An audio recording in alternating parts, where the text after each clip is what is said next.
nothing with any certainty, but the sight of the stars make me dream.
كان خوان غامبر من الشخصيات الأساسية في تأسيس نادي برشلونة، حيث سعى جاهدا لتأمين ملعب خاص يضمن دخلا مستداما. كان لهذا التركيز تأثير بعيد المدى على استقرار النادي ونموه.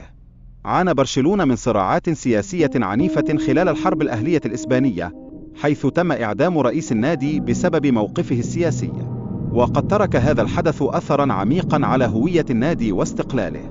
تحت حكم فرانكو تم فرض قيود على النادي، حيث منع من إظهار هويته الكتالونية وأجبر على استخدام اللغة الإسبانية.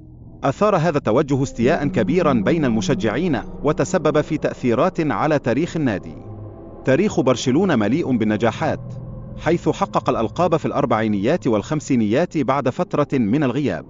ساهم هذا النجاح في تعزيز سمعة النادي على مر السنوات، وجعله أحد الأسماء الكبيرة في كرة القدم. تحت قيادة يوهان كرويف، شهد برشلونة فترة ذهبية بتسجيله 4 بطولات دوري متتالية. كانت هذه الفترة بداية تحول كبير في أسلوب لعب الفريق نحو الأفضل. قاد بيب غوارديولا برشلونة نحو القمة بين عامي 2008 و2012، ليصبح الفريق واحدا من أفضل الفرق في تاريخ كرة القدم. وقد وضع غوارديولا فلسفة كرة قدم متفردة تعتمد على السيطرة على الكرة. بدأ برشلونة بارتداء شعار يونيسيف على قميصه في عام 2006، مما أسهم بشكل ملحوظ في زيادة الإيرادات المالية للنادي. كان هذا الاتفاق خطوة جديدة وغير مسبوقة في تاريخ النادي. أثار ظهور شعار مؤسسة قطر على قمصان برشلونة انتقادات واسعة من الجماهير، الذين رأوا في ذلك تهديدا لتراث النادي وهويته. أصبح النقاش حول القضايا المتعلقة بالهوية محوريا بين المشجعين. بدأ برشلونة يعتمد بشكل متزايد على اللاعبين الدوليين، مما أثار جدلا واسعا حول تأثير ذلك على كرة القدم المحلية. كانت الانتقادات تشير إلى تراجع الفرص المتاحة للاعبين المحليين. حقق برشلونة العديد من البطولات المحلية مثل الدوري الإسباني وكأس الملك، مما يعكس قوته وتأثيره الكبير في كرة القدم الإسبانية. كانت هذه الألقاب دليلا على استمرارية نجاح النادي.